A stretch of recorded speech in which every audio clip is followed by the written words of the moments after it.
Odokun John Meda, je suis béninois d'origine et promoteur du FESMA et de Cotonou Fashion Week, qui est le FESMA qui a sa 10e édition et Cotonou Fashion Week a sa 2e édition bien sûr.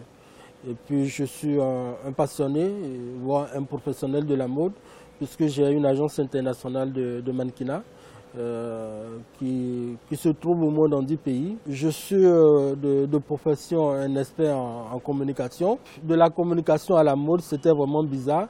Mais il faut avouer que j'ai eu la chance pendant mes études d'être souvent, plusieurs fois délégué d'école. Donc j'étais chargé d'organiser des journées culturelles.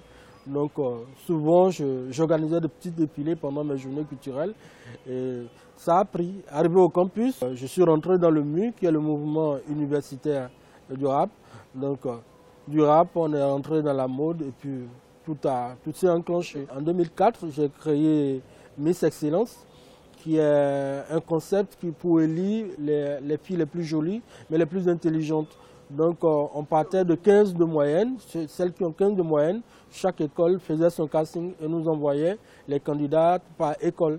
Et ensuite en 2007, j'ai créé le FESMA, qui est le festival de la mode et du mannequinat africain. C'était pour récompenser déjà tous les acteurs de la mode, que ce soit les créateurs, que ce soit les journalistes de mode, que ce soit les mannequins, que ce soit les accessoiristes, les photographes. Bref, tout le monde devait être récompensé parce que la mode n'est pas un métier facile. Donc l'aventure du FESMA a démarré en 2007 et nous voilà à la 10e année. Je suis très jeune, et 16 ans de carrière pour mes 32 ans. Beaucoup disent, mais comment tu as fait ? Alors, je me dis, j'y crois. Si tu n'y crois pas, tu ne peux pas avoir commencé si tôt et continuer à durer. J'espère que j'ai encore une longue carrière en tant que promoteur et directeur artistique devant moi. Et c'est parce que j'y crois, parce que la mode en Afrique, elle est riche, elle est diversifiée, elle est fascinante. Il suffit juste de jeter un coup d'œil à nos créateurs, à ce qu'ils font, à nos mannequins qui sont magnifiques. Bref, en tout cas, c'est un métier pour rien au monde. Je pense que s'il n'y avait pas la mode, je l'aurais créé parce que je l'adore. Et comme le disait mon père, mon feu père qui disait, mais je ne t'ai pas envoyé à l'école pour que tu ailles travailler avec les filles. Parce que c'est comme ça qu'il appelait mon métier. Et le jour où il est rentré dans mon bureau et qu'il a vu des employés et tout ça, il dit, mais est-ce que tu as besoin de tout ça pour travailler avec les filles? Et il a dit, mais papa, tu verras d'ici quelques années qu'avec ça, je vais peut-être te nourrir aussi. Alors je crois que d'une manière ou d'une autre, je lui ai prouvé que la mode peut faire vivre son homme et peut faire vivre l'Afrique tout entière. La mode, pour moi, d'abord, je la définis comme une passion, d'accord? Parce qu'en Afrique, je crois que ça doit être pareil ailleurs. Si tu n'es pas un passionné, tu ne peux pas exercer dans ce métier. Parce que c'est certes du rêve, c'est du beau, mais quand tu rentres dedans, c'est vraiment un gros boulot qui n'est pas soutenu souvent financièrement par nos gouvernements et surtout même par les hommes d'affaires. Beaucoup n'y croient pas. Donc tu viens d'abord à la mode par la passion et la passion tu maintiens. Nous remarquons, et ça c'est vraiment curieux, que la mode n'est pas classée parmi les arts. Parmi les 10 arts que nous connaissons, on n'a pas trouvé la mode. Chose curieuse, parce que vous imaginez, pendant un défilé de mode, combien de musique se joue. Vous voyez combien les maquilleurs, les coiffeurs, tous ces artistes qui y travaillent et que la mode ne soit pas classée parmi les arts, nous déjà on trouve que c'est injuste et peut-être on va y arriver. Mais aujourd'hui je crois qu'il y a quelque chose qui est en train de se faire. Aujourd'hui on arrive à vivre de notre passion pour la mode parce que petit à petit, certains hommes d'affaires comprennent, certaines grosses entreprises sont en train de comprendre que la mode est l'avenir de l'Afrique. Pourquoi pas, en tout cas d'où je viens, le Bénin, on est en train de comprendre qu'à travers la mode, parce que derrière un défilé de mode par exemple, c'est beaucoup de gens qui y travaillent, c'est des accessoiristes, c'est des cabinistes, c'est le chorégraphe, c'est le directeur artistique, c'est le gars de la lumière, c'est le gars de la sono, c'est les aides-habilleurs. Toutes ces personnes sont payées, vous imaginez.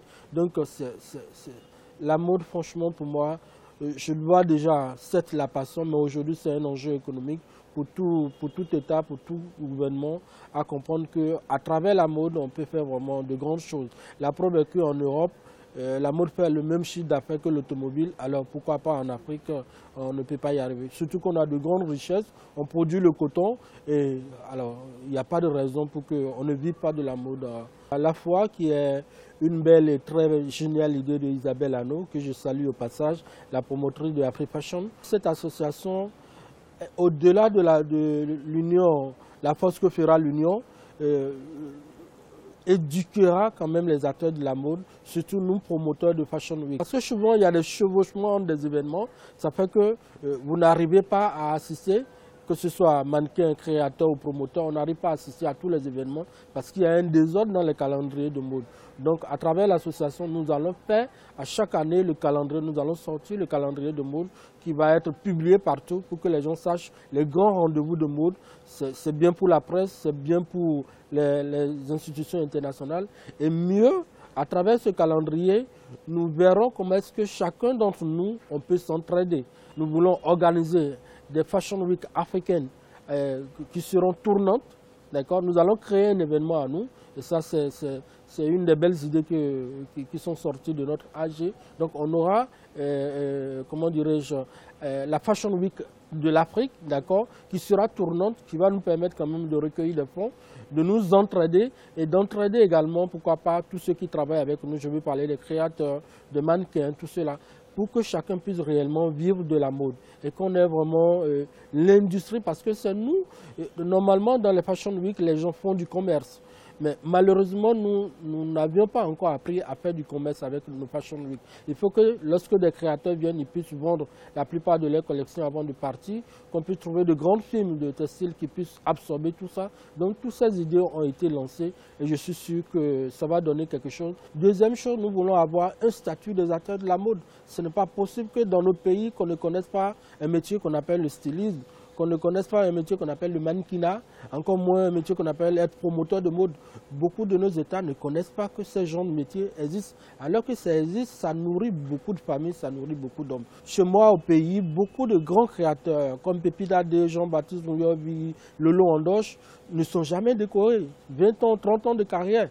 Alors qu'il y a des personnes, je ne dis pas qu'ils ne méritent pas, qui tous les jours sont décorés. Alors nous voulons mener ce combat pour qu'on puisse rendre fiers tous ceux-là qui travaillent dans la mode, pour que ça ne soit plus le métier de ceux qui n'ont pas réussi à l'école. Au contraire, beaucoup de gens sont été à l'école et qui exercent aujourd'hui dans la mode. La mode, c'est sur Africa 24 et reste toujours câblé parce que c'est la chaîne qui nous fait découvrir les merveilles de la mode africaine.